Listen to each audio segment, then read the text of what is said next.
नाम को धन्यवाद करता हूँ कि आज के इस पवित्र पुनरुत्थान के दिन में सारे पवित्र लोगों को इस प्रकार प्रभु के चरणों में एकत्रित होने के लिए प्रभु ने हम सबको सहायता किया। सुंदर मेज का प्रबोधन वचन के द्वारा भी प्रभु ने हमसे बातचीत किया और अच्छा गवाही के द्वारा प्रभु हमसे बोला। इसके लिए परमेश्वर के नाम को धन्यवाद करता हूँ। और आज के इस पवित्र पुनरुत्थान के दिन में प्रभु जो हमसे अभी बोलने जा रहा है, हम प्रभु की वचन की ओर जाएंगे। हमने अभी जो मेज में सहभागी हुए हैं, ये मेज हमें क्या दिखाता है कि हम एक पापी मनुष्य थे और प्रभु यीशु मसीह हमारे पापों के निमित्त इस पृथ्वी पर आए और सारे मानव जाति का पापों का बोझ उठाकर वो हमारे लिए मर गए। हम जो आत्मा के मरी हुई अवस्था में थे, वो हमें आत्मा का जो जिलाया और हमें उद्धार किया। और उद्धार के बारे में हम बहुत बार सुन चुके हैं कि 3 प्रकार का उद्धार है। सबसे पहले हमारा आत्मा का उद्धार है। वो आत्मा का उद्धार हम देखते हैं कि इफिसियों का पत्री उसका 2 अध्याय उसका 8 पर, इफिशियंस चैप्टर 2 वर्स 8, क्योंकि विश्वास के द्वारा अनुग्रह से ही तुम्हारा उद्धार हुआ है और यह तुम्हारी ओर से नहीं वरन परमेश्वर का दान है। ये परमेश्वर का जो दान है वो हमें विश्वास के द्वारा अनुग्रह ही से मिला है। ये उद्धार कौन सा है? ये हमारे आत्मा का उद्धार है। उसके बाद में हम देखते हैं कि दूसरा जो उद्धार है वो हमारे प्राणों का उद्धार है। वो याकूब की पत्री उसका 1 अध्याय उसका 21 पद, इसने सारी मलिनता और सब बैर भाव की बढ़ती को दूर करके उस वचन को नम्रता से ग्रहण कर लो जो हृदय में बोया गया और जो तुम्हारे प्राणों का उद्धार कर सकता है। Praise the Lord. हमारे प्राणों का उद्धार करने के लिए क्या है कि परमेश्वर ने उसका वचन दिया है और उस वचन के द्वारा दिन प्रतिदिन हम अपने प्राणों का उद्धार को प्राप्त करते रहते हैं। 1 पत्रस उसका 1 अध्याय उसका 9 पद, 1 पत्रस उसका 1 अध्याय और उसका 9 पद, और अपने विश्वास का प्रतिफल अर्थात प्राणों का उद्धार प्राप्त करते हो।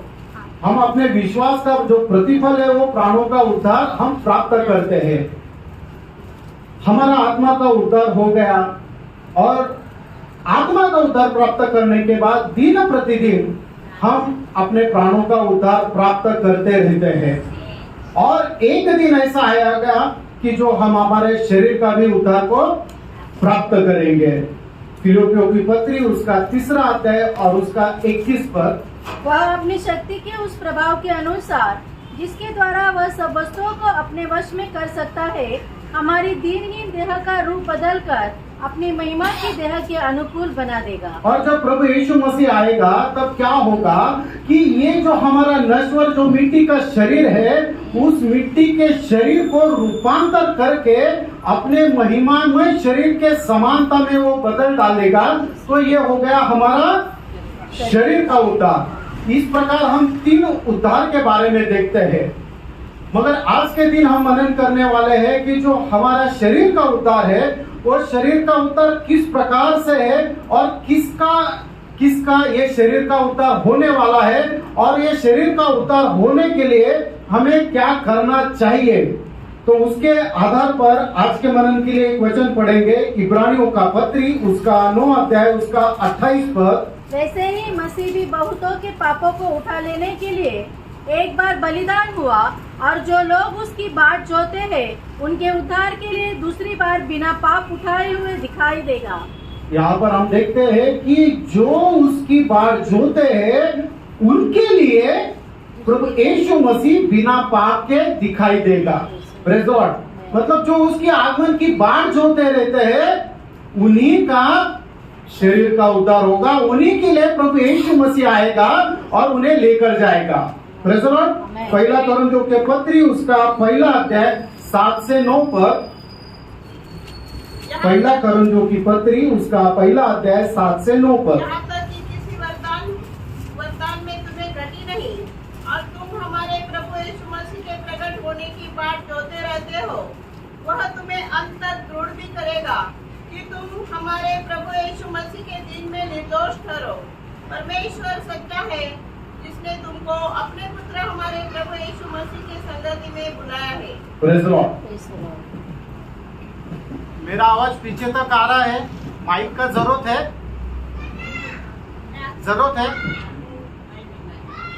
नहीं, कुछ लोगों ने बोला इसके लिए मैं लिया था माइक, मगर जरूरत है क्या पीछे साइड से?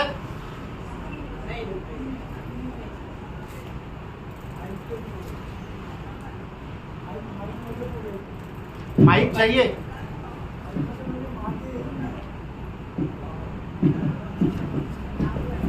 ठीक है, माइक में बात करें। Praise the Lord. यहाँ पर हम देखते हैं कि जो लोग, ये दोनों वचन में हमने देखा, जैसे कोरिन्थियों की पत्री उसका पहला अध्याय और उसके 7 पद में, और इब्रानियों की पत्री उसका 9 अध्याय उसके 28 पद के मध्य में हम देखा कि जो लोग प्रभु यीशु मसीह के आगमन की बाट जोते हैं, उनको लेने के लिए प्रभु यीशु मसीह आएगा। Praise the Lord. वो इब्रानियों की पत्री 9 अध्याय 28 पद फिर से एक बार पढ़े। वैसे ही मसीह भी बहुतों के पापों को उठा लेने के लिए एक बार बलिदान हुआ, और जो लोग उसकी बाट जोते हैं उनके उद्धार के लिए दूसरी बार बिना पाप उठाए हुए दिखाई दे। और जो लोग उसकी बाट जोते हैं, प्रभु यीशु मसीह के आगमन की जो बाट जोते हैं, उनके उद्धार के निमित्त वो फिर से एक बार बिना पाप के दिखाई देगा। Praise the Lord. आज यहाँ पर हम हर एक व्यक्ति को इंडिविजुअली परखना है। आज के दिन या अभी तक मैं सचमुच में प्रभु यीशु मसीह आएगा इसकी बाट जो रहे हैं क्या?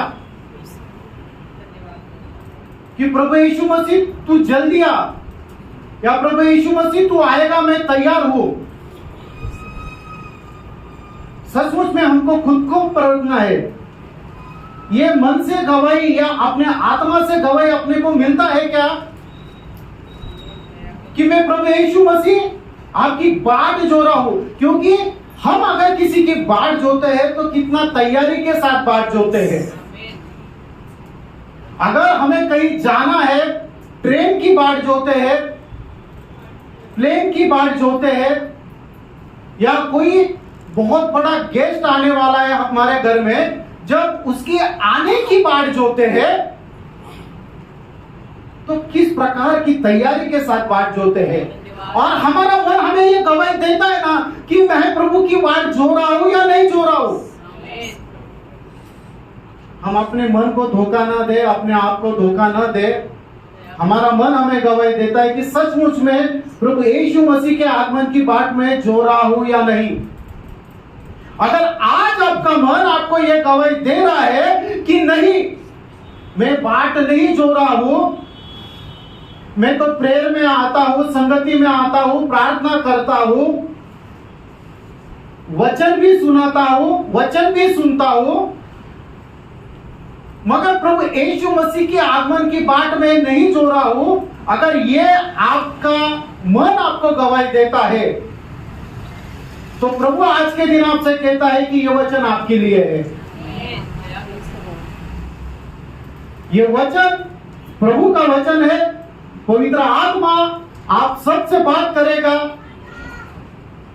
और आपको बताएगा कि उसकी बात किस प्रकार से जोड़नी चाहिए, उसके लिए क्या तैयारी चाहिए। केवल 4 पॉइंट यहाँ पे मैं बताऊंगा, मगर मुझे विश्वास है कि प्रभु हम सबसे बात करेगा, बोलने वाला मुझसे भी बात करेगा। Praise the Lord. सबसे पहले हमें चाहिए कि उसकी एक तैयारी रहनी चाहिए। अगर प्रभु यीशु मसीह आएगा तो उसके साथ जाने के लिए हम अगर बाट जो रहे हैं तो उसके लिए हमें एक तैयारी चाहिए। और उस तैयारी किस प्रकार चाहिए, हम एक अध्याय पढ़ेंगे, मत्ती रचित सुसमाचार उसका 25 अध्याय उसका 1 से 13 पद कोई ऊंचे आवाज में पढ़ेंगे। मत्ती रचित सुसमाचार उसका 25 अध्याय 1 से 13 पद। तब स्वर्ग का राज उन 10 कुंवारियों के समान होगा जो अपनी मशालें लेकर दूल्हे से भेंट करने को निकली। उनमें 5 मूर्ख और 5 समझदार थी। मूर्खों ने अपनी मशालें तो ली, परंतु अपने साथ तेल नहीं लिया। परंतु समझदारों ने अपनी मशालों के साथ अपनी कुपियों में तेल भी भर लिया। जब दूल्हे के आने में देर हुई तो वे सब ऊँघने लगी और सो गई। आधी रात को धूम मची, देखो दूल्हा आ रहा है, उसे भेंट करने के लिए चलो। तब वे सब कुंवारियां उठकर अपनी मशालें ठीक करने लगी और मूर्खों ने समझदारों से कहा, अपने तेल में से कुछ हमें भी दो, जबकि हमारी मशालें बुझी जा रही है। परंतु समझदारों ने उत्तर दिया, कदाचित यह हमारे और तुम्हारे लिए पूरा न हो। भला तो यह है कि तुम बेचने वालों के पास जाकर अपने लिए मोल ले लो। जब वे मोल लेने को जा रही थी तो दूल्हा आ पहुंचा और जो तैयार थी वे उसके साथ विवाह के घर में चली गई और द्वार बंद किया गया। इसके बाद वे दूसरी कुंवारियां भी आकर कहने लगी, हे स्वामी, हमारे लिए खोल दे। उसने उत्तर दिया, मैं तुमसे सच कहता हूँ, मैं तुम्हें नहीं जानता। इसलिए जागते रहो, क्योंकि तुम न उस दिन को जानते हो और न उस घड़ी को। Praise Lord. ये बहुत ही सुपरिचित वचन है जो हम इसके पहले भी बहुत बार मनन कर चुके हैं और बहुत ही विश्वासियों को जाना पहचाना एक वचन है। और इस वचन के द्वारा हम देखते हैं कि 5 जो कुमारी मूर्ख थी और 5 जो थी वो होशियार थी, और जो होशियार थी वही प्रभु के साथ थी, मगर कैसे गई? वो तैयार थी। और किस प्रकार की तैयारी थी हम देखते हैं कि उसका 10 पद फिर से एक बार पढ़ेंगे। जब वे मोल लेने को जा रही थी तो दूल्हा आ पहुंचा और जो तैयार थी वे उसके साथ विवाह के घर में चली गई। और जो तैयार थी वो उसके साथ विवाह के घर में चली गई। Praise Lord. हम देखते हैं कि प्रकटीकरण की पुस्तक उसका 19 अध्याय और उसका 7 पद। आओ हम आनंदित और मगन हो और उसकी स्तुति करें, क्योंकि मेमने का विवाह आ पहुंचा है और उसकी दुल्हन ने अपने आप को तैयार कर लिया है। और यहाँ पर हम देखते हैं कि जो दुल्हन है उसने अपने आप को तैयार किया है। उसने किस प्रकार से अपने आप को तैयार किया है? बहुत ही अच्छा प्रकार से श्रृंगार किया है, अच्छे वस्त्र उसने परिधान किए हैं, ताकि जब उसका दूल्हा आए तो उससे वो प्रसन्न हो जाए और उसका स्वीकार करके उसको अपने साथ ले जाए।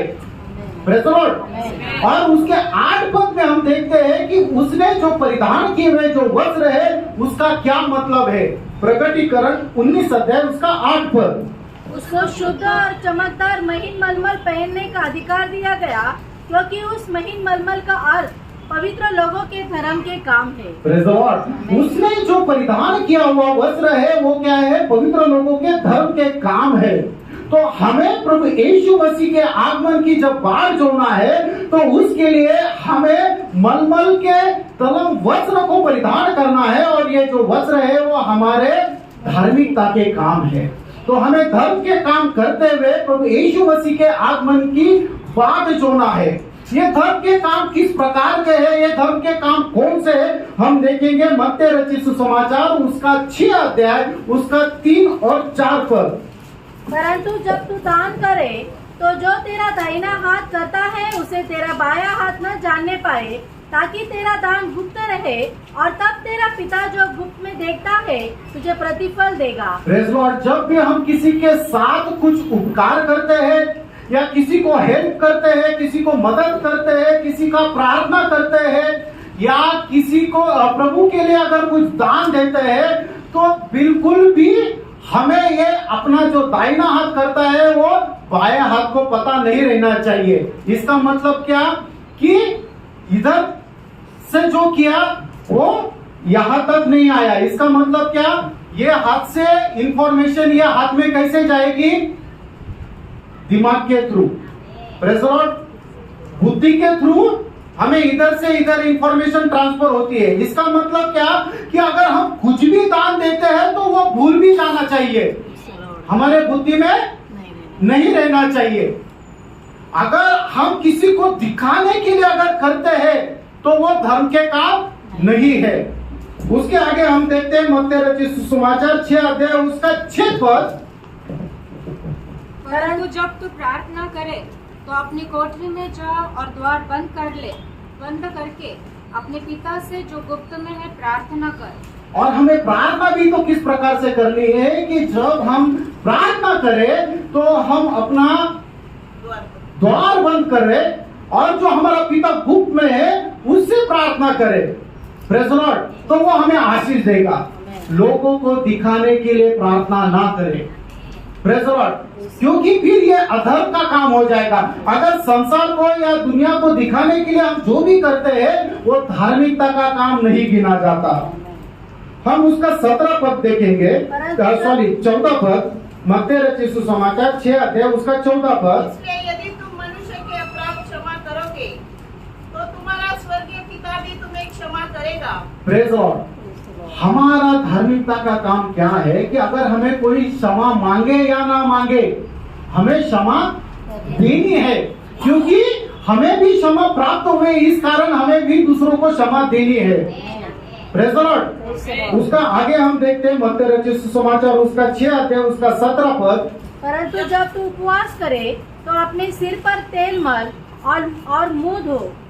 Praise the Lord. जब हम उपवास भी करते हैं तो हमें क्या करना है? सिर पर तेल मलना है, एक अच्छा साफ सुथरा कपड़ा पहनना है, हमारा मुंह धोना है, ताकि हमें लोग उपासी न जाने, मतलब लोगों को दिखाने के लिए हमें कुछ भी नहीं करना है। तो ये है हमारे धार्मिकता के काम। Praise the Lord. अगर हम लोगों को ना दिखाए, केवल प्रभु ही अगर हमारा जाने, तो वो करने वाला ये सब काम ये धार्मिकता का काम है। यहाँ पर मैंने केवल 4 ही पॉइंट मिले, ऐसे बहुत सारे पॉइंट्स है कि जो हमें धार्मिकता के काम हो सकते हैं, मगर कब कि वो काम केवल प्रभु ही जाने। Praise the Lord. फिर अधार्मिकता के काम क्या है ये भी जानना जरूरी है। Praise the Lord. हम देखते हैं कि 5 जो मूर्ख कुमारी थी उनके जो काम थे किस प्रकार के थे हम देखते हैं। दूसरा कोरिन्थियों उसका 11 अध्याय 12 से 15। दूसरा कोरिन्थियों की पत्री उसका 11 अध्याय 12 से 15। परंतु जो मैं करता हूँ वही करता रहूंगा कि जो लोग दाव ढूंढते हैं उन्हें मैं दाव पाने न दूं, ताकि जिस बात में वे घमंड करते हैं उसमें वे हमारे ही समान ठहरे। क्योंकि ऐसे लोग झूठे प्रेरित और छल से काम करने वाले और मसीह के प्रेरितों का रूप धरने वाले हैं। यह कुछ अचंभे की बात नहीं, क्योंकि शैतान आप भी ज्योतिर्मय स्वर्गदूत का रूप धारण करता है। इसलिए यदि उसके सेवक भी धर्म के सेवकों का सा रूप धरे तो कोई बड़ी बात नहीं, परंतु उनका अंत उनके कामों के अनुसार होगा।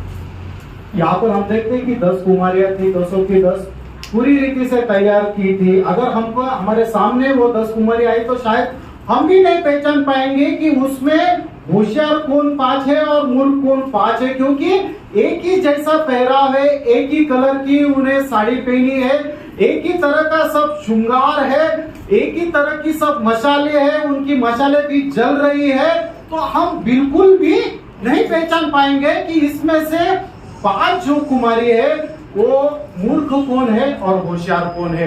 मगर यहाँ पे प्रभु का वचन ऐसा कहता है कि उनके कामों के द्वारा आप उन्हें पहचान जाओगे, क्योंकि शैतान भी क्या करता है? आप ही स्वर्गमय स्वर्गदूतों का रूप धारण करता है। Praise the Lord. तो हम भी उसको पहचान नहीं पाते। मगर यहाँ पर शुरू में कहा गया है कि जो घमंड करता है वो घमंड के द्वारा उसके जो काम है हम परख सकते हैं कि वो जो काम है वो धार्मिकता के नहीं, वो अधर्म के काम है। Praise the Lord. हम देखेंगे मत्ती रचित सुसमाचार उसका 6वां अध्याय उसका 1 पद। सावधान रहो, तुम मनुष्यों को दिखाने के लिए अपने धर्म के काम न करो, नहीं तो अपने स्वर्गीय पिता से कुछ भी फल न पाओगे। बहुत से बार हम जो भी काम करते हैं तो हमारे मन में इच्छा क्या रहती है? Praise the Lord. क्या रहती है? हाँ, जो मैं अच्छा कर रहा हूँ वो दूसरों ने जानना चाहिए, और जो बुरा काम करते हैं उसके बारे में हमारी इच्छा क्या रहती है? वो कोई नहीं जानना चाहिए। Praise the Lord. अगर इस प्रकार की इच्छा अगर रहती है तो ये हमारा काम धर्म का काम नहीं है। Praise the Lord. हम वो आगे देखते हैं मत्ती रचित सुसमाचार उसका 6 अध्याय 5 और 7 पद। जब तू प्रार्थना करे तो कपटियों के समान न हो, क्योंकि लोगों को दिखाने के लिए आराधनालय में और सड़कों के मोड़ों पर खड़े होकर प्रार्थना करना उनको अच्छा लगता है। मैं तुमसे सच कहता हूँ कि वे अपना प्रतिफल पा चुके।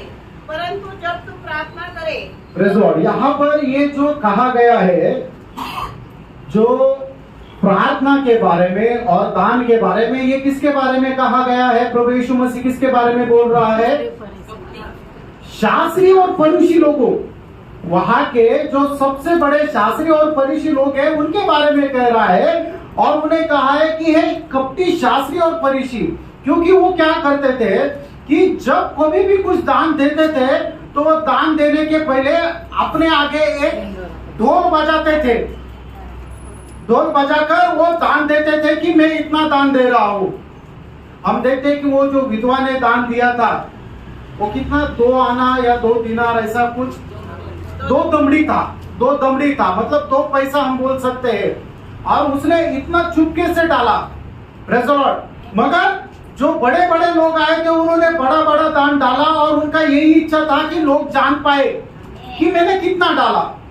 और ये शास्त्री और फरीसी क्या करते थे कि जब प्रार्थना करते थे तो आराधनालय में खड़े होकर जोर जोर से चिल्ला के ऊंची आवाज में और बहुत ही लंबी लंबी प्रार्थना करते थे ताकि लोग जान पाए कि यह वो धर्मी पुरुष है।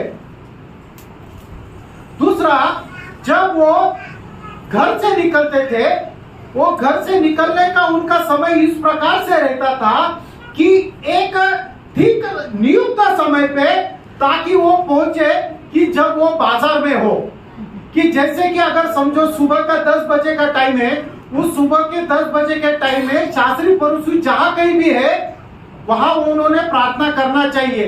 तो वो घर से इस समय ऐसा निकलते थे कि जैसे 10 बज गया तो वो नगर के किसी बाजार में हो, तो जैसे भी वो बेल बजता था वो वही बाजार में खड़ा रह के प्रार्थना करते थे ताकि लोग जान पाए कि ये बहुत ही पवित्र है, बहुत ही धर्मी पुरुष है। इस प्रकार लोगों के दिखाने के लिए वो प्रार्थना करते थे, मगर उसका कोई भी प्रतिफल नहीं होगा। यहाँ पर हम देखते हैं उसके 7 पद में, हम जो प्रार्थना करें तो हमारा जो गुप्त पिता है उसको पता चलना चाहिए, तो वो हमें गुप्त में आशीष देगा।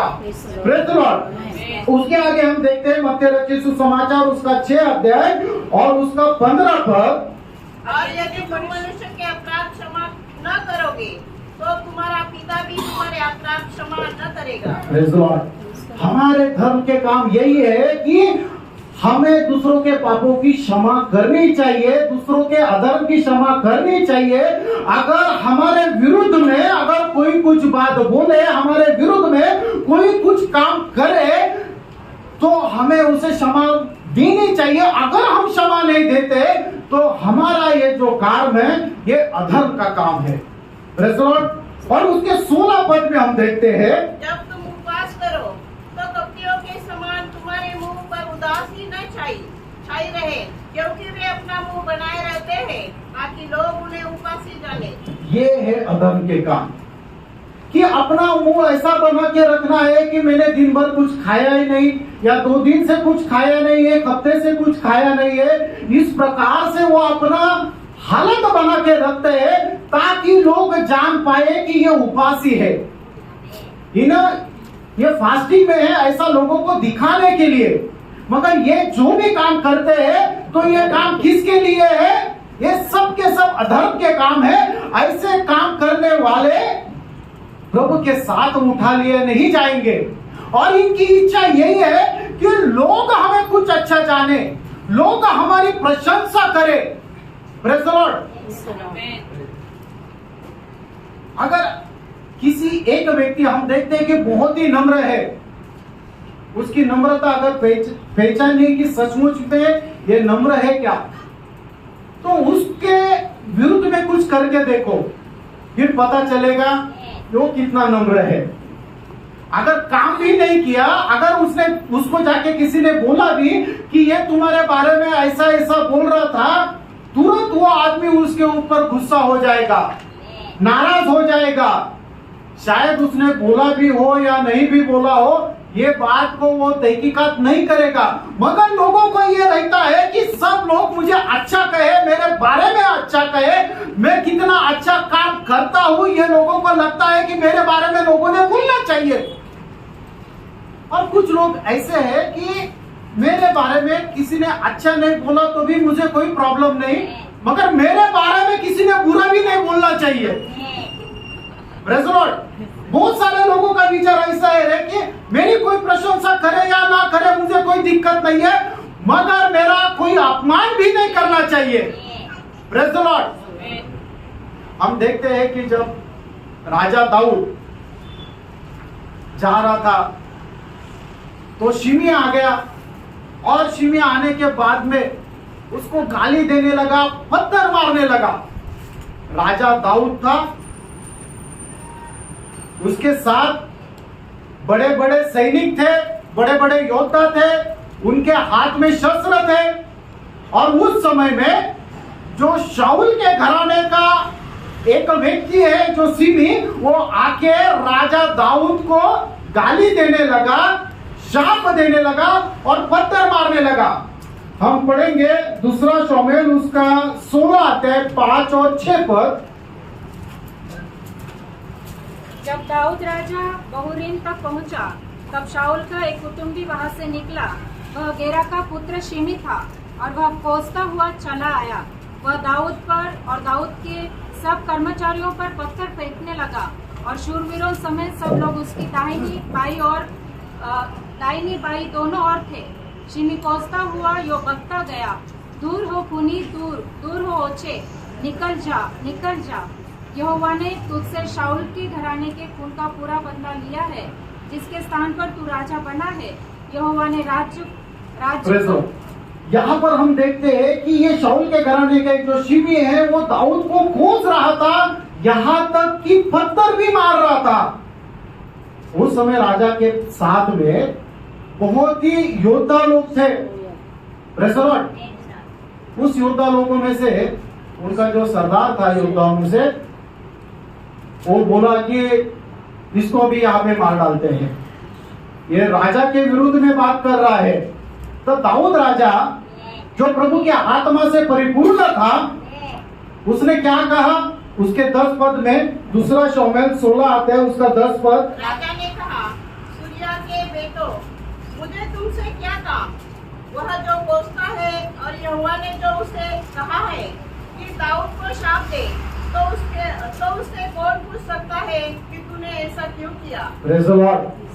अगर हमारे विरोध में, हमारे पीठ पीछे या हमारे सामने अगर कुछ बोलता है, तो हमें ये वचन को याद रखना है कि परमेश्वर ने उसे कहा है कि हमारे विरुद्ध में वो कुछ बोले, हमें शाप दे, हमें कोसे, तो हम उसको पूछने वाले कौन रहते हैं? इस प्रकार का मन हमें रहना चाहिए। वो तो दाऊद तो जो राजा था उसको शाप दे रहा था, यहाँ तक उसको पत्थर मार रहा था। हमें तो किसी ने पत्थर नहीं मारा, हमें तो किसी ने शाप नहीं दिया, मगर जब हमारा भाई या हमारा बहन हमारे विरोध में कुछ कहता है या हमको केवल पता ही चलता है कि उसने कुछ कहा, तुरंत ही हम डिप्रेस हो जाते हैं, तुरंत ही हम रोने लगते हैं, तुरंत ही हम वहां पे मन ही मन में उसको शाप देने लगते हैं, तुरंत ही हमें उसे दोष देने लगते हैं कि वो कितना बुरा है और मैं कितना अच्छा हूं। मगर दाऊद ने ऐसा कुछ भी नहीं कहा। दाऊद ने कहा कि अगर परमेश्वर ने उसे आज्ञा दिया है तो हम उसको पूछने वाले कौन? एक ऐसा ही प्रसंग प्रभु यीशु मसीह के सामने भी आया। जब प्रभु यीशु मसीह को पकड़ाया गया तो प्रभु यीशु मसीह पर बहुत ही आरोप लगाए जा रहे थे, और प्रभु यीशु मसीह को जब आरोप लगाए जा रहे थे तो पिलात कहता है कि तू कुछ बोल, तुझे पता है कि मैं तुझे छुड़ा सकता हूँ, तुझे मुक्त कर सकता हूँ, मुझे वो अधिकार है, तू अपने मुंह से बोल। तो प्रभु यीशु मसीह उसे कहता है, यूहन्ना रचित सुसमाचार उसका 19 अध्याय उसका 11 पद। यीशु ने उत्तर दिया, यदि तुझे ऊपर से न दिया जाता तो तेरा मुझ पर कुछ अधिकार न होता। Praise the Lord। आज से हमें ये बात को तय करना है कि अगर हमारे विरुद्ध में कोई कुछ अगर बोलता है, कोई कुछ अगर काम करता है, हमारे विरोध में अगर कुछ करता है या तो पत्थर भी मारता है, तो उस समय हमें एक ही देखना है कि यह अधिकार उसको ऊपर से दिया गया है, इस कारण वो हमारे विरुद्ध में काम करता है। इस कारण वो समय के लिए, वो काम के लिए हमें परमेश्वर को धन्यवाद देना है। तो ये होगा हमारा धर्म का काम। आमीन, आमीन, आमीन। कितना लोग सहमत है इस बात से? आमीन। Praise Lord. अगर ये धर्म के काम है तो ये हम अपने आप को वो 5 कुमारी के नाइट तैयार कर पाएंगे। बहुत सी छोटी छोटी बातों का हमारे मन में क्लेश रहता है, गुस्सा रहता है, या हम डाहा करते हैं छोटी छोटी बात का। अगर छोटी छोटी बात का हमें अगर गुस्सा आता है, डाहा आता है, तो सचमुच में हम परमेश्वर की संतान है क्या? अगर मेरे भाई के विरोध में मेरे मन में अगर कड़वी डाह है या गुस्सा है, तो क्या सचमुच पवित्र आत्मा हमें काम करता है क्या? हम पढ़ेंगे याकूब उसका 3रा अध्याय, उसका 13 से 15 पद। तुम्हें ज्ञानवान और समझदार कौन है, जो ऐसा हो वह अपने कामों को अच्छे चाल चलन से उस नम्रता सहित प्रकट करे जो ज्ञान से उत्पन्न होती है। पर यदि तुम अपने अपने मन में कड़वी डाह और विरोध रखते हो, तो सत्य के विरोध में घमंड न करना और न तो झूठ बोलना। यह ज्ञान वह नहीं जो ऊपर से उतरता है, वरन सांसारिक और शारीरिक और शैतानी है।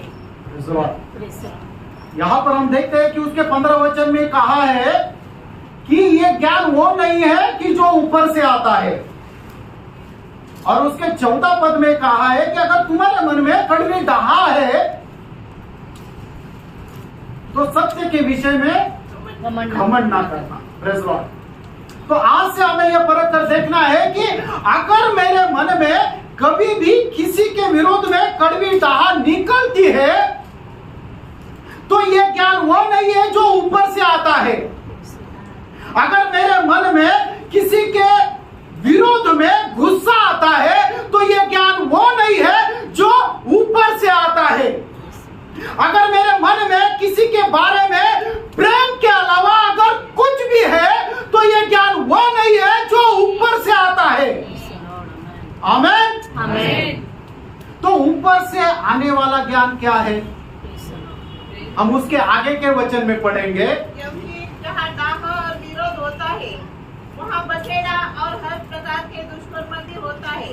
पर जो ज्ञान ऊपर से आता है, वह तो पहले पवित्र होता है, फिर मिलनसार, कोमल और मृदु भाव और दया और अच्छे फलों से लदा हुआ और पक्षपात और कपट रहित होता है।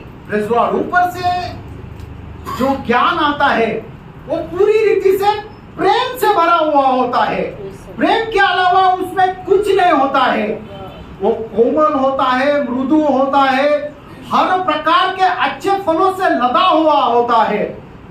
इस कारण हमारे मन में अगर प्रेम है तो ये ज्ञान ऊपर का है। अगर हमारे मन में अगर अच्छा फल आता है, हमारे मन में अगर कोमलता निर्माण होती है, तो वह हर एक ज्ञान जो है वो स्वर्ग से आता है। मगर जब कभी भी अगर कड़वी डाह है, अगर झगड़े का स्वभाव निर्माण होता है या किसी के ऊपर गुस्सा होता है, तो यह ज्ञान वो नहीं है जो स्वर्ग से आता है। तो हमें यह परखना है कि यह सब कामों के द्वारा मैं धर्म के काम कर रहा हूं या अधर्म के काम कर रहा हूं। मैं उस 5 मूर्ख कुमारी के समान हूं या 5 वो होशियार कुमारी के समान हूं कि जो प्रभु यीशु मसीह के साथ जाने वाली है। तो इस प्रकार से हम अपने आप को तैयार करना है। Praise Lord.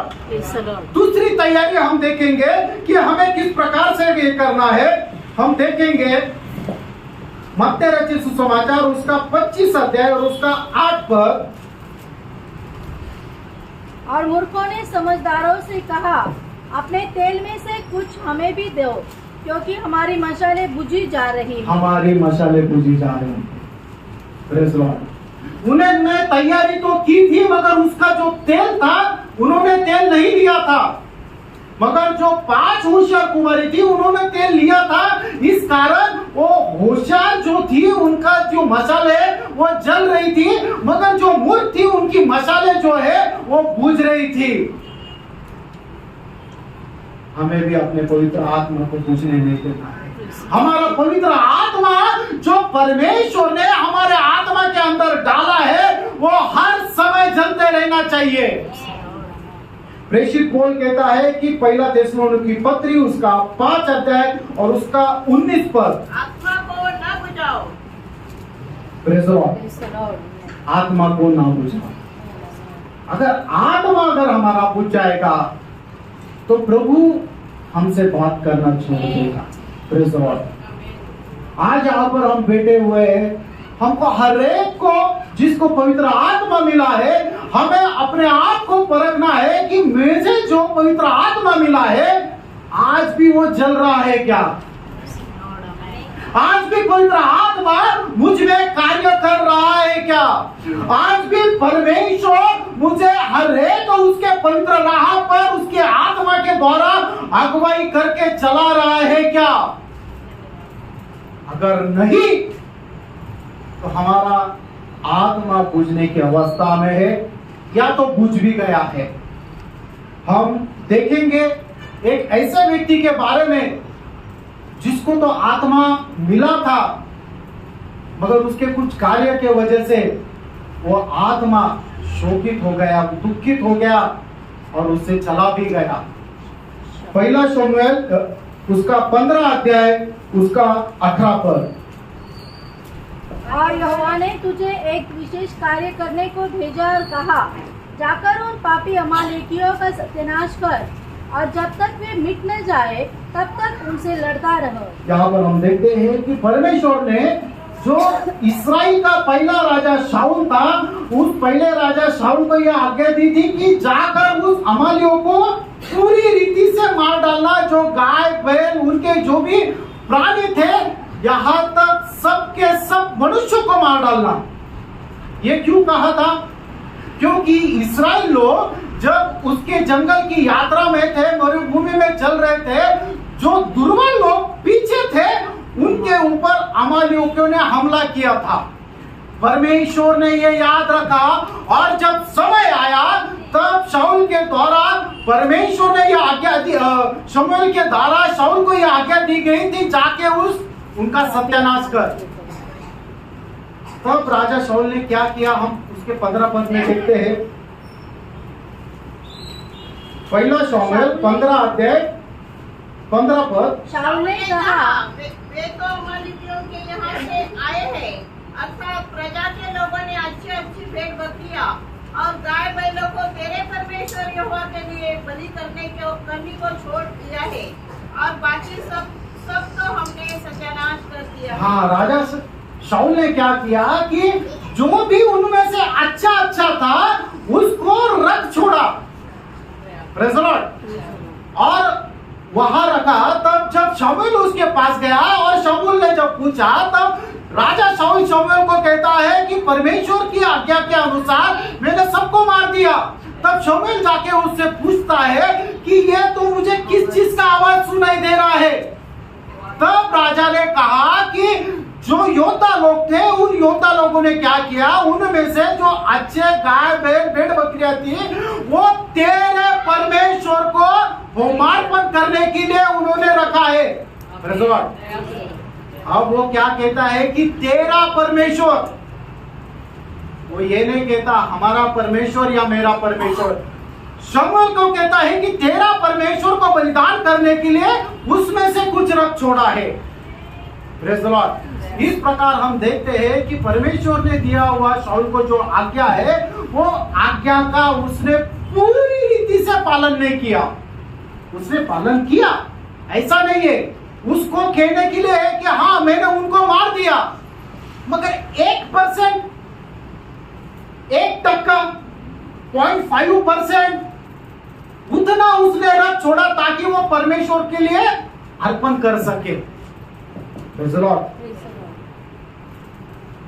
हम देखते हैं आगे पहला शमूएल उसका 15 अध्याय उसका 11 पद। मैं शाऊल को राजा बना के पछताता हूँ, क्योंकि उसने मेरे पीछे चलना छोड़ दिया और मेरी आज्ञाओं का पालन नहीं किया। Praise the Lord। शाऊल ने ये जो किया उसके बारे में परमेश्वर दुखित हुआ और परमेश्वर कहता है कि मैं उसको राजा बनाने से पछताता हूँ। मगर शाऊल ने क्या किया? शाऊल बोलता है कि ये परमेश्वर को होम अर्पण करने के लिए मैंने रथ छोड़ा है। उसका 15 अध्याय उसका 22 और 23 पद पढ़िए। शमूएल ने कहा, क्या यहोवा होम बलियों और मेल बलियों से उतना प्रसन्न होता है जितना कि अपनी बात के माने जाने से प्रसन्न होता है? सुन, मानना तो बलि चढ़ाने से और कान लगाना मेढ़ों के चर्बी से उत्तम है। देख, बलवा करना और भावी कहने वालों से पूछना एक ही समान पाप है, और हट करना मूर्तों और ग्रह देवता की पूजा के तुल्य है। तूने जो यहोवा की बात को तुच्छ जाना, इसलिए उसने तुझे राजा होने के लिए तुच्छ जाना है। यहाँ पर हम देखते हैं कि शाऊल ने क्या किया कि परमेश्वर की जो आज्ञा है उस आज्ञा को उसने तुच्छ जाना। इस कारण परमेश्वर उसे कहता है कि परमेश्वर किस बात से प्रसन्न रहता है? किस बात से प्रसन्न रहता है? उसकी आज्ञा को उसकी आज्ञा का पालन संपूर्ण हृदय से करने से। शाऊल को बोलने के लिए कि हाँ परमेश्वर आपने जो आज्ञा दी थी उस आज्ञा का पालन मैंने किया, उसमें से मैंने सबको मार डाला, मगर कुछ परसेंट 5%, 1%, 0.5% मैंने रथ छोड़ा, वो भी आपके लिए रथ छोड़ा। जैसे हम 15 वचन में अभी पढ़ा था, फिर से एक बार वो 15 वचन पढ़ेंगे। शाऊल ने शाऊल कहा, ने कहा, वे तो अमालेकियों के यहाँ से आए हैं, अर्थात प्रजा के लोगों ने अच्छी अच्छी भेड़ बकरियों और गाय बैलों को तेरे परमेश्वर यहोवा के लिए बलि करने को छोड़ दिया है, और बाकी सबका तो हमने सत्यानाश कर दिया है। 99% को मैंने मार डाला, मगर 1% छोड़ा है। मगर उसका प्रतिफल क्या हुआ? इसका नतीजा क्या हुआ? परमेश्वर दुखी हुआ, परमेश्वर उसको राजा बनाने से पछताया। अगर परमेश्वर ने दिया हुआ सारी आज्ञाओं को अगर हम पालन करते हैं, मगर एक आज्ञा को अगर चूक जाते हैं, तो हम सारे की सारी आज्ञाओं के लिए दोषी है। आमीन, आमीन। याकूब उसका 2 अध्याय उसका 10 पद। क्योंकि जो कोई सारी व्यवस्था का पालन करता है परंतु एक ही बात में चूक जाए, तो वह सब बातों में दोषी ठहर चुका है। और जो कोई सारी आज्ञाओं का पालन करता है मगर एक बात में चूक जाता है, वो सारी बातों के लिए दोषी ठहरता है। यहाँ पर शाऊल के जीवन में यही बात हुई, और इसका अंतिम परिणाम क्या हुआ हम देखते हैं। पहला शमूएल उसका 16 अध्याय उसका 14 पद। यहोवा का आत्मा शाऊल पर से उठ गया और यहोवा की ओर से एक दुष्ट आत्मा उसे घबराने लगा। Praise the Lord। इसका नतीजा यह हुआ कि परमेश्वर का आत्मा जो है वह उससे निकल गया और एक दुष्ट आत्मा जो है उसके अंदर कार्य करने लगा। और उसके बाद में हम देखते हैं कि शाऊल का जीवन किस प्रकार नष्ट हो गया। उसने किस प्रकार भूत प्रेत विद्या करने वाले को बुलाया, किस प्रकार वो आराधनालय में गया और वहां पर वो जाके खुद वो आराधना करने लगा। इस प्रकार से शाऊल का जीवन है पूरी रीति से नष्ट हो गया। उसकी शुरुआत कहां से थी कि उसने परमेश्वर की आज्ञा को 100% पालन नहीं किया, मगर 99% पालन किया। परमेश्वर का आत्मा उससे निकल गया। हमें भी देखना है, हमें भी अपने आप को यह परखना है कि अभी भी परमेश्वर का आत्मा मुझे चलाता है क्या। अभी भी परमेश्वर का आत्मा मुझे बताता है कि यही मार्ग है, इसी पर चलना है, ये गलत मार्ग है, ये सही मार्ग है। परमेश्वर का आत्मा आज भी मुझे बताता है कि जैसे कि यशायाह नबी की पुस्तक उसका 55 अध्याय उसका 11 पद। उसी प्रकार से मेरा वचन भी होगा जो मेरे मुख से निकलता है, वह व्यर्थ ठहरकर मेरे पास न लौटेगा, परंतु जो मेरी इच्छा है उसे पूरा करेगा, और जिस काम के लिए मैंने उसको भेजा है उसे वह सफल करेगा। परमेश्वर का आत्मा हमें वचन दे के हर एक पवित्र राह पर भेजेगा, और जो परमेश्वर के मुख से निकला हुआ जो वचन है वो कार्य को पूरा बिना करते हुए परमेश्वर के पास नहीं लौटेगा। Praise Lord. दूसरा कोरिन्थियों की पत्री उसका 16 अध्याय उसका 17 पद। नहीं शायद ये वचन कुछ गलत है। इस कारण हमें यह देखना है कि अभी भी परमेश्वर का आत्मा मुझ में रह के मुझे हरेक का पवित्र राह पर लेकर चलता है क्या, हमें मार्ग दिखाता है क्या। अगर पवित्र आत्मा अभी भी हमारे जीवन में कार्य करता है, अगर वो सोया हुआ अवस्था में नहीं है, तो नीचे हमें एक गवाही मिलेगी उसके द्वारा, और वो गवाही क्या रहेगी? रोमियो उसका 8 अध्याय उसका 16 पद। आत्मा आप ही हमारे आत्मा के साथ गवाही देता है कि हम परमेश्वर की संतान हैं। आत्मा हमारे आत्मा के साथ कहेगा कि हम परमेश्वर की संतान है। हमें परखना है कि इस प्रकार की गवाही हमें परमेश्वर की आत्मा के द्वारा हमें मिलती है क्या। और उसके 14 पद में, रोमियो 8 अध्याय उसका 14 पद, इसलिए कि जितने लोग परमेश्वर के आत्मा के चलाए चलते हैं वे ही परमेश्वर के पुत्र हैं। जितने वो आत्मा के द्वारा चलाए चलते हैं वही परमेश्वर के पुत्र है। और 16 पद में कहा है कि जो परमेश्वर के पुत्र है उनको ये गवाही मिलती है आत्मा के द्वारा कि वो परमेश्वर के पुत्र है। इस कारण हमें परखना है कि पवित्र आत्मा आज भी हमें कार्य करता है क्या, या पवित्र आत्मा बुझ गया है। जिस प्रकार वो 5 मूर्ख कुमारियों की मशालें बुझ गई थी, उनका आत्मा जो है उनसे निकल गया था, ऐसा ही आत्मा हम में से बुझ गया है क्या, आत्मा निकल गया है क्या। अभी भी हम विश्वासु दिखाई देते हैं। हर एक को अगर पूछेंगे तो ये बोलेंगे कि ये नासिक कलीसिया का विश्वास है, क्योंकि उसने अच्छे एक तैयारी की है, उसका परिधान जो है अच्छा है, वो प्रेयर को आता है, प्रार्थना करता है, प्रभु मेष में सहभागी होता है, मगर असल में आत्मा कार्य कर रहा है क्या, ये हमें देखना है। मत्ती रचित सुसमाचार उसका 25 अध्याय और उसका 12 पद हम देखेंगे। उसने उत्तर दिया, मैं तुमसे सच कहता हूँ, मैं तुम्हें नहीं जानता। यहाँ पर जब दूल्हा आया और जो तैयार थी उनको लेके गए, जैसे हम 10 पद में, तब वो बाकी की जो मूर्ख कुमारी थी वो भी आ गए, मगर दरवाजा बंद कर हो गया, और उन्होंने कहा कि हे प्रभु हमारे लिए दरवाजा खोला। तब दूल्हे ने कहा कि मैं तुमसे सच सच कहता हूँ, मैं तुम्हें नहीं जानता। ऐसी एक बात जो प्रभु यीशु मसीह ने पहाड़ी उपदेश में कही थी, याद आया? मत्ती रचित सुसमाचार उसका 7 अध्याय उसका 21 और 23 पद, 21 से 23 पद। जो मुझसे हे प्रभु कहता है, उनमें से हर एक स्वर्ग के राज में प्रवेश न करेगा, परंतु वही जो मेरे स्वर्गीय पिता की इच्छा पर चलता है। उस दिन बहुत से लोग मुझसे कहेंगे, हे प्रभु क्या हमने तेरे नाम से भविष्यवाणी नहीं की, और तेरे नाम से दुष्ट आत्मा को नहीं निकाला, और तेरे नाम से बहुत से आश्चर्य कर्म नहीं किए।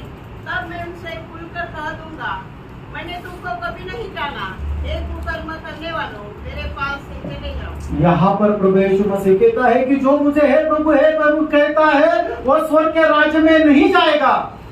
तब वो लोग आके कहेंगे कि हे प्रभु तुम्हारे नाम से मैंने ये किया वो किया, आश्चर्य कर्म किए, लोगों को चंगा किया, आपके नाम से मैंने बहुत लोगों को हेल्प किया, बहुत सारे काम प्रभु यीशु मसीह के नाम से किए।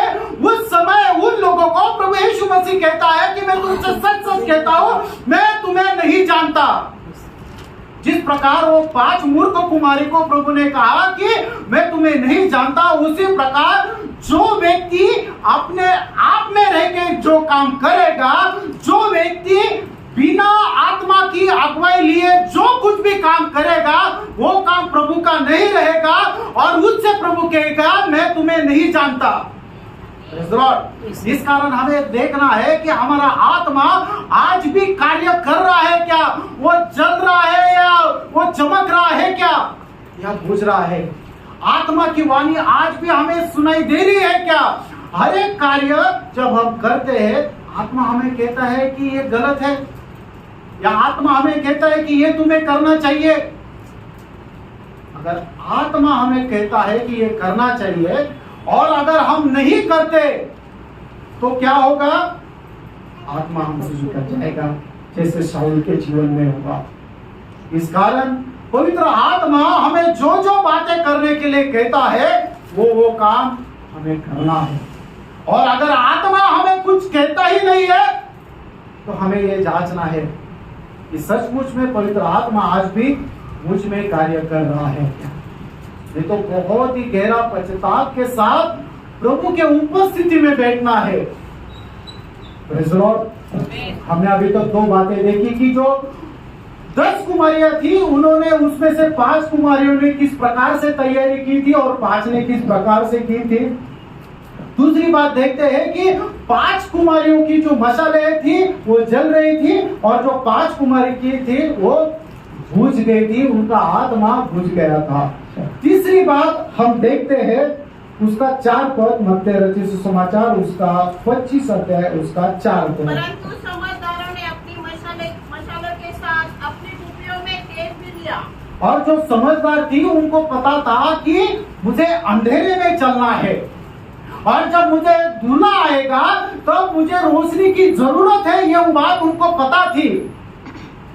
क्योंकि जब दूल्हा आएगा उस समय आधी रात को आएगा, अंधेरा रहेगा और मुझे अगर उस दूल्हे को भेंट करना है तो ये मशाल जो है जल्दी रहनी चाहिए, मुझे ज्योति की आवश्यकता है। इस कारण उन्होंने तेल भी साथ में लिया। उसका 6 पद हम पढ़ेंगे। आधी रात को धूम मची, देखो दूल्हा आ रहा है, उसे भेंट करने के लिए चलो। Praise the Lord. जब आधी रात को दूल्हा आया तब धूम मची कि दूल्हा आ गया, उसको भेंट करने को चलो। तब उन्होंने क्या किया, वो जूती ली और जूती लेके वो दूल्हे को भेंट करने गई। मगर जो 5 मूर्ख कुमारी थी उनकी ज्योति जो थी वो बुझ गई थी और इस कारण वो प्रभु से भेंट नहीं कर पाई। हमें भी परखना है कि हम करने वाला हर एक जो काम है वो कौन सा काम है, वो अंधकार का काम है या ज्योति का काम है, क्योंकि हम जो है वो ज्योति के संतान है। Praise the Lord. इफिसियों की पत्री उसका 5 अध्याय उसका 8 पद। क्योंकि तुम तो पहले अंधकार थे परंतु अब प्रभु में ज्योति हो, अतः ज्योति के संतान के समान चलो। Praise the Lord. बाइबल में ज्योति को परमेश्वर को ज्योति भी कहा गया है। इस कारण हमें ज्योति की संतान कहा गया है कि हम ज्योति की संतान है, हम परमेश्वर की संतान है। इस कारण हमें उस ज्योति में चलना है। पहले मगर क्या था कि जब हमारा उद्धार नहीं हुआ था तो हम अंधकार में चल रहे थे, अंधकार के काम कर रहे थे। मगर हमारा अभी उद्धार हुआ है और हमें उस ज्योति मिली है तो हमारा हर एक काम जो है वो अंधकार में नहीं तो वो ज्योति में रहना चाहिए। आगे हम पढ़ेंगे इफिसियों की पत्री उसका 5 अध्याय 9 और 10। क्योंकि ज्योति का फल सब प्रकार की भलाई और धार्मिकता और सत्य है और यहाँ पर प्रभु को क्या भाता है। Praise the Lord. ज्योति का काम क्या है, हर एक प्रकार की भलाई। हमें ये देखना है कि हम करने वाला काम जो है ये भलाई का है क्या, ये धार्मिकता का है क्या और उसमें सत्य है क्या। इन 3 चीजों में अगर नहीं है तो वो अंधकार का काम है। और हमें यह देखना है कि मैं करने वाला काम ये प्रभु को भाता है क्या। वो 10 वचन फिर से एक बार पढ़े। इफिसियों 5 अध्याय 10 पद।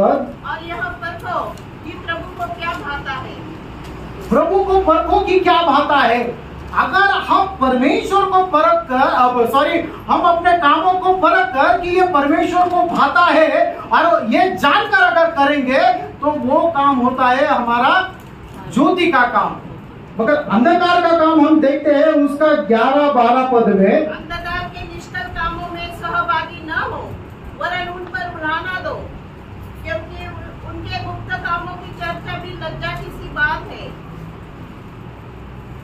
अंधकार के जो काम है उसको हमें उलाहना देना है, अंधकार के कामों को हमें तजना है। अंधकार के कामों मतलब क्या कि हम करने वाला हर एक प्रकार का जो पाप है, हर एक प्रकार जो परमेश्वर के इच्छा के विरुद्ध है, वो हर एक काम जो अंधकार का है उसे छोड़ के जो ज्योति के काम है, जो भलाई के काम है, जो धार्मिकता के काम है, जो परमेश्वर की इच्छा है, जो सत्य के काम है, उसी कामों को हमें करना है। क्योंकि हम क्या है, इस जगत की ज्योति है। मत्ती रचित सुसमाचार उसका 5 अध्याय उसका 14 पद, तुम जगत की ज्योति हो, जो नगर पहाड़ पर बसा हुआ है वह छिप नहीं सकता। परमेश्वर ने हमें इस जगत में ज्योति करके रखा है, इस कारण हमें तो उस प्रकाश में चलना ही है, मगर वो हमारा जो ज्योति है वो दूसरों को भी देना है। मगर बहुत से बार क्या होता है कि दूसरों लोगों को हम ज्योति देते देते हम अपनी ज्योति बुझा डालते हैं और वो जो अंधकार है उस अंधकार में शामिल हो जाता है। मगर परमेश्वर का वचन कहता है कि विश्वासु और अविश्वासु इनका क्या मेल। जैसे कि अंधकार और ज्योति का क्या मेल, वैसे जो विश्वासु और अविश्वासु है उनका क्या मेल। अगर अविश्वासु के साथ असमान जूते में हम जूतेंगे तो हमारा करने वाला हर एक प्रकार का काम जो है वो अंधकार का काम रहेगा। और अगर हम विश्वासियों लोगों के साथ में मिलकर काम करेंगे तो करने वाला हर एक प्रकार का काम जो रहेगा वो ज्योति का काम होगा। हम पढ़ेंगे 2 कोरिन्थियों की पत्री उसका 6 अध्याय और उसका 14 पद। अविश्वासियों के साथ असमान जुए में न जुटो, क्योंकि धार्मिकता और अधर्म का क्या मेल जोल, या ज्योति और अंधकार की क्या संगति। Praise Lord. अंधकार और ज्योति का क्या संबंध है, उसी प्रकार तुलना करते हुए कहा है कि अविश्वासी और विश्वासु इसका क्या संबंध है, उनका क्या मेल हो सकता है। तो हमें परखना है कि हम करने वाले जो काम है वो विश्वासियों के साथ है, ज्योति के साथ है, अविश्वासियों के साथ है या अंधकार के साथ है। हम पढ़ेंगे रोमियो की पत्री उसका 13 अध्याय उसका 12 से 14 पद। रात बहुत बीत गई है और दिन निकलने पर है, इसलिए हम अंधकार के कामों को त्याग कर ज्योति के हथियार बांध ले। जैसा दिन को शोभा देता है वैसा ही हम सीधी चाल चले, न कि लीला क्रीड़ा और पियक्कड़पन में, न व्यभिचार में और लुचपन में, और न झगड़े और डाह में, वरन प्रभु यीशु मसीह को पहन लो और शरीर की अभिलाषाओं को पूरा करने का उपाय न करो।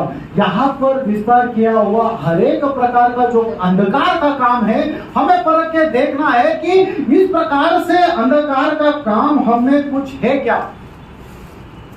फिर से एक बार वो 12 और 13 पर फिर से एक बार पढ़ेंगे धीरे धीरे। रात बहुत बीत गई है और दिन निकलने पर है, इसलिए हम अंधकार के कामों को त्याग कर ज्योति के हथियार बांध ले। जैसा दिन को शोभा देता है वैसा ही हम सीधी चाल चले, न कि लीला क्रीड़ा और न पियक्कड़पन, न व्यभिचार और न लुचपन और न झगड़े और न डाहा। अगर हमें झगड़ा, डाहा, लूचपन, व्यभिचार, पियक्कड़पन इस प्रकार में से अगर कुछ भी है तो ये सब क्या है, अंधकार के काम है। और ये अंधकार के कामों को छोड़ के हम देखते हैं कि 14 पद में क्या बोला है, वरन प्रभु यीशु मसीह को पहन लो और शरीर की अभिलाषा को पूरा करने का उपाय न करो। हम प्रभु यीशु मसीह को पहन लेना है और जो हमारे शरीर की अभिलाषा है, जो अंधकार के काम है, उसे पूरे करने का यत्न नहीं करना है। Praise the Lord. तो हमें जो करने वाले काम है वो ज्योति के काम रहना चाहिए, तभी हम उस ज्योति में चलेंगे और जब हमारा दूल्हा आएगा तब हम उसे भेंट कर पाएंगे। Praise the Lord. 3 बातें अभी तक हमने देखी, अभी चौथी बात हम देखने जा रहे हैं। फिर से पढ़ेंगे हम इब्रानियों की पत्री उसका 9 अध्याय उसका 28 पद। वैसे ही मसीह भी बहुतों के पापों को उठा लेने के लिए एक बार बलिदान हुआ और जो लोग उसकी बाट जोते हैं उनके उद्धार के लिए दूसरी बार बिना पाप उठाए हुए दिखाई देगा। प्रेज़ लॉर्ड, यहाँ पर हम देखते हैं कि प्रभु यीशु मसीह सबसे पहले जो आया था वो बहुतों को पापों को उठा लेने के लिए आया था, उसके लिए बलिदान हुआ था। अपना पवित्र लहू के द्वारा हमारे पापों को प्रभु यीशु मसीह ने धोकर शुद्ध किया था। हम पढ़ेंगे इब्रानियों की पत्री उसका 9 अध्याय 26 पद। नहीं तो जगत की उत्पत्ति से लेकर उसको बार बार दुख उठाना पड़ता, पर अब युग के अंत में वह एक ही बार प्रकट हुआ ताकि अपने ही बलिदान के द्वारा पाप को दूर कर दे। और वो जगत के अंत में एक बार आया और हमारे लिए बलिदान हुआ ताकि उसको बार बार आने का जरूरत ना पड़े। पहला यूहन्ना उसका 3 अध्याय उसका 5 पद। तुम जानते हो कि वह इसलिए प्रकट हुआ कि पापों को हर ले जाए। हाँ, प्रभु यीशु मसीह पहले किसके लिए आया? हमारे पापों का हर लेने के लिए आया। मगर प्रभु यीशु मसीह का ये जो दूसरा आगमन है उसके बारे में हम देखते हैं कि उसके आखिरी पद में 28 वचन का आखिरी पद, इब्रानियों 9 अध्याय 28 वचन का आखिरी और पद। जो लोग उसकी बाट जोते हैं उनके लिए उनके उद्धार के लिए दूसरी बार बिना पाप उठाए हुए दिखाई देगा। और प्रभु यीशु मसीह जो दूसरी बार अभी आने वाला है अपनी कन्या को साथ लेने के लिए, कलीसिया को लेने के लिए, वो बिना पाप के दिखाई देगा। मतलब वो जो कलीसिया है वो भी पवित्र रहना चाहिए।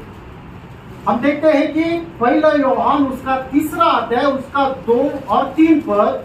हे प्रियो, अब हम पहला यूहन्ना 3 अध्याय 2 और 3 पद। हे प्रियो, अब हम परमेश्वर की संतान है और अभी तक यह प्रकट नहीं हुआ कि हम क्या कुछ होंगे। इतना जानते हैं कि जब वह प्रकट होगा तो हम उसके समान होंगे, क्योंकि उसको वैसा ही देखेंगे जैसा वह है।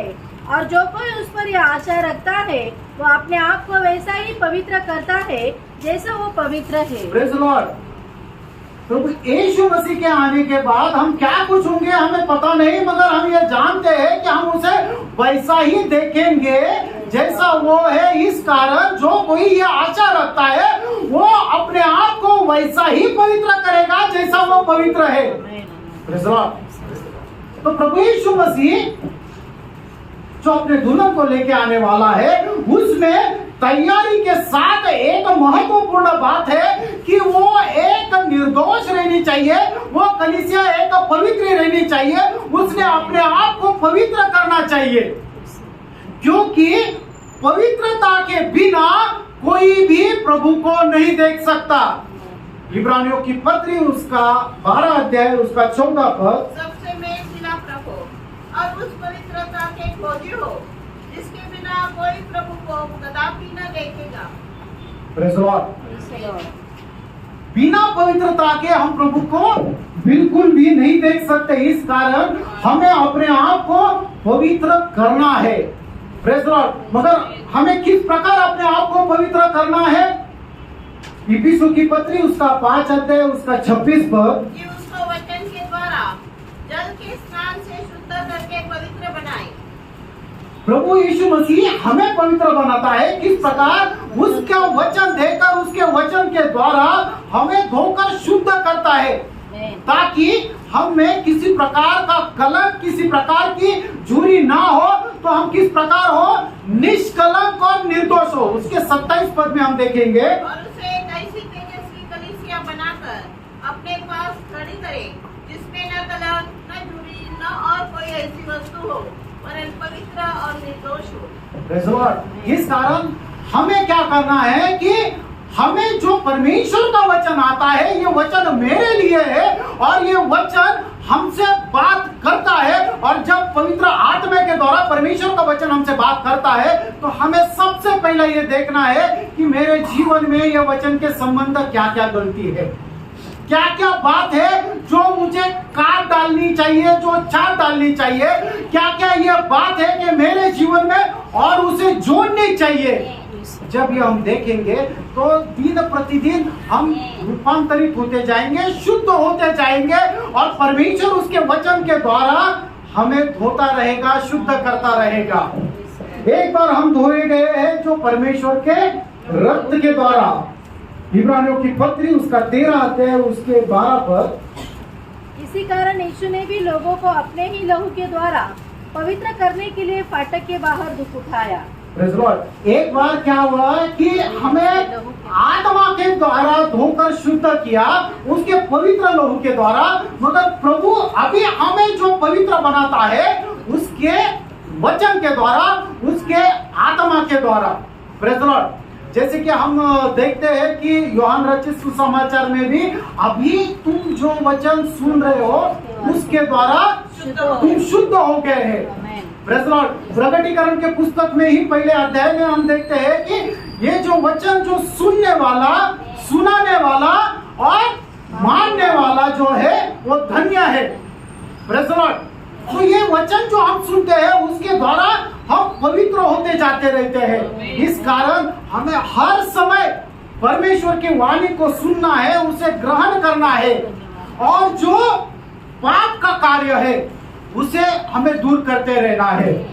दूसरा कुरिन्थी उसका 7 अध्याय उसका पहला वचन। अतः हे प्रियो, जबकि ये प्रतिज्ञाएं हमें मिली है, तो आओ हम अपने आप को शरीर और आत्मा की सब मलिनता से शुद्ध करें और परमेश्वर का भय रखते हुए पवित्रता को सिद्ध करें।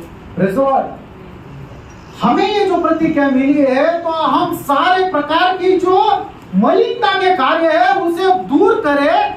आगे क्या है आखिरी भाग में, और शरीर और आत्मा की मलिनता से शुद्ध करें और परमेश्वर का भय रखते हुए पवित्रता को सिद्ध करें। परमेश्वर का भय रखते हुए हम पवित्रता को सिद्ध करें। इसका मतलब क्या है कि हमें उस पवित्रता में बढ़ते बढ़ते उस पवित्रता में सिद्धताई को प्राप्त करना है। जैसे कि मत्ती रचित सुसमाचार उसका 5 अध्याय उसका 48 वचन 48 वचन। इसलिए चाहिए कि तुम सिद्ध बनो जैसा तुम्हारा स्वर्गीय पिता सिद्ध है। जिस प्रकार हमारा स्वर्गीय पिता परिपूर्ण है उसी प्रकार हमें भी सिद्ध बनना है, परिपूर्ण बनना है।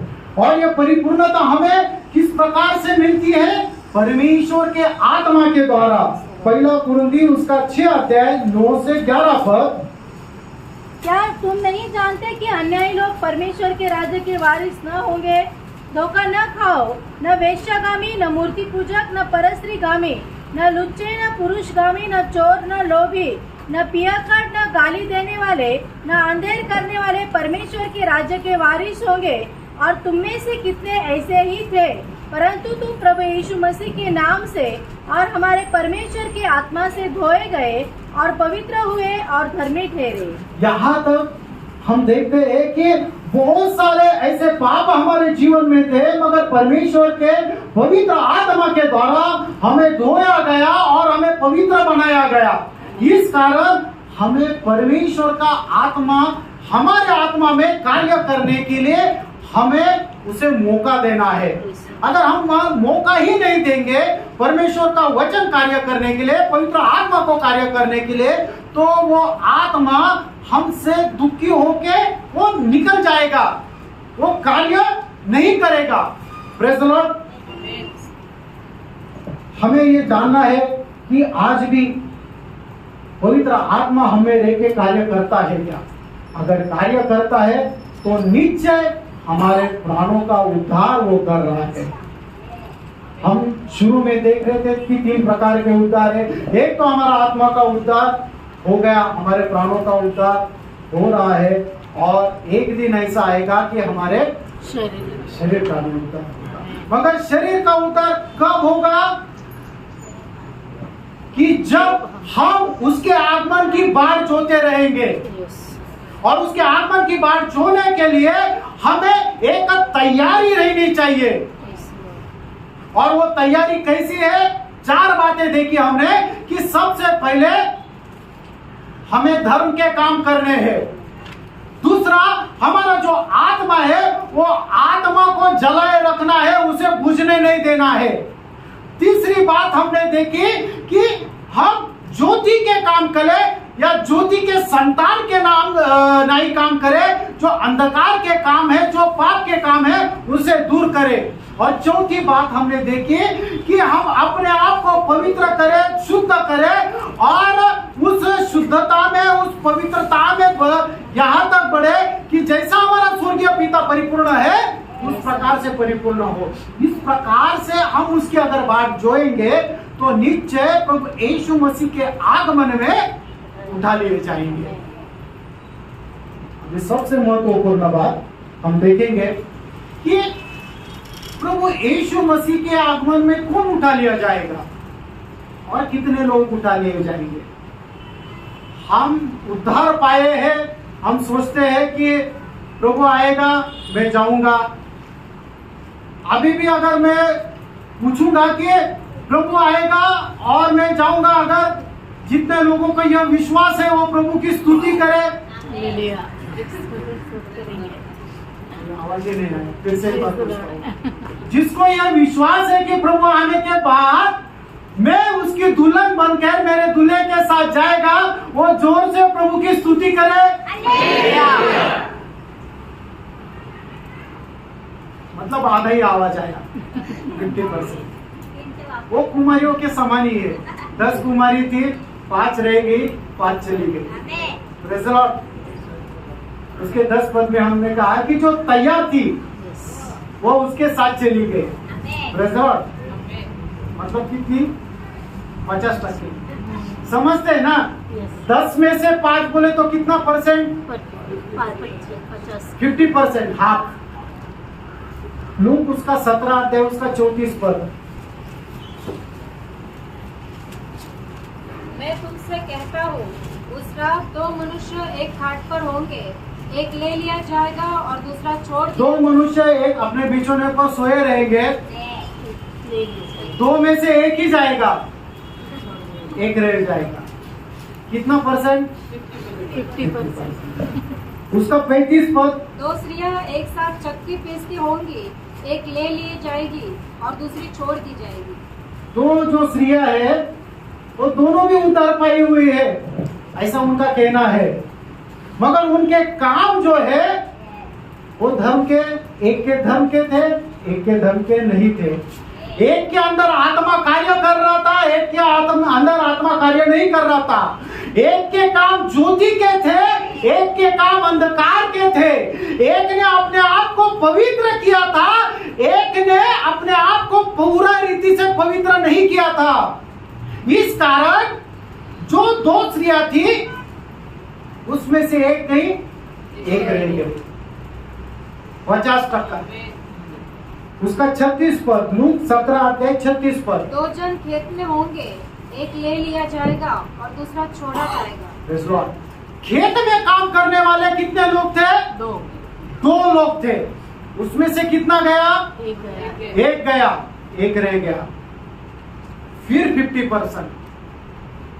मैं ये नहीं बोल रहा हूं कि प्रभु जब आएगा तो 50 लोग रहेंगे और 50% लोग जाएंगे, मगर यहाँ पर जो 4 ही रेफरेंस दिए हैं, इस 4 रेफरेंस में यही बात निकलती है कि जो अपने आप को विश्वासु कहते हैं, जो प्रभु के आगमन के लिए तैयार है ऐसे उनको लगता है, उसमें से 50% ही जाएगा।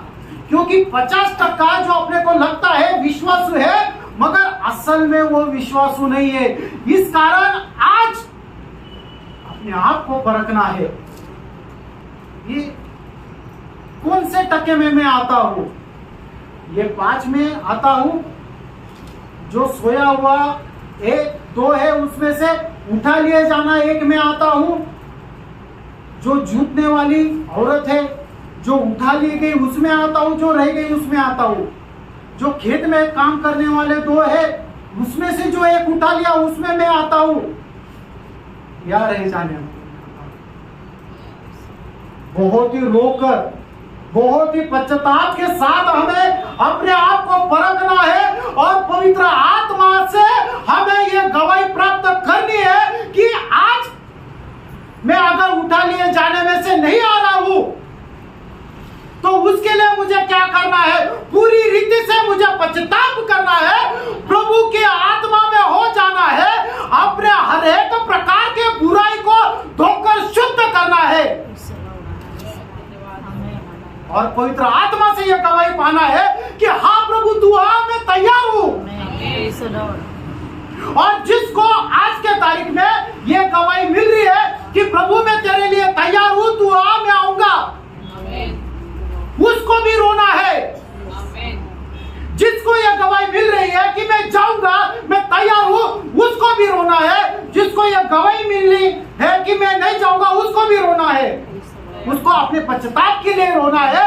और जिसको गवाही मिल रही है, उसको मेरे बिछोनों में मेरे साथ सोया हुआ मेरे भाई के लिए रोना है, मेरे बीबी के लिए, मेरे पति के लिए, मेरे बच्चे के लिए रोना है। मगर रोना सबको है, उस तैयारी के लिए, अपने आप के लिए, अपने परिवार के लिए, अपने मित्र के लिए। हमें परखना है कि जो मेरी मशालें है वो जल रही है क्या। तेरी मशालें जलती रहे, कभी भी ना वो बुझ पाए। तेरा मसीह का नजर आए, जब भी देखे खुदा तुझ में चेहरा मसीह का नजर आए। पापों के नींद में ना सोना, पापों के नींद में ना सोना, दुनिया के भीड़ में न खोना। जाग जरा दुल्हन, दुल्हा यीशु आ रहा है। जाग जरा दुल्हन, दुल्हा यीशु आ रहा है। Praise the Lord। हमें परखना है कि मेरी मशालें जल रही है क्या। और जब भी प्रभु यीशु मसीह मेरा चेहरा देखे तो मेरे चेहरे में क्या नजर आना चाहिए? मसीह का चेहरा नजर आना चाहिए। Praise the Lord। क्योंकि प्रभु यीशु मसीह जो लेने के लिए आने वाला है, वो प्रभु यीशु मसीह को ही लेने आने वाला है। क्योंकि कलीसिया क्या है? प्रभु यीशु मसीह का शरीर है। वो अपने शरीर को लेने आने वाला है। Praise the Lord. इन वचनों के द्वारा प्रभु आपको से आशीष दे। Praise the Lord.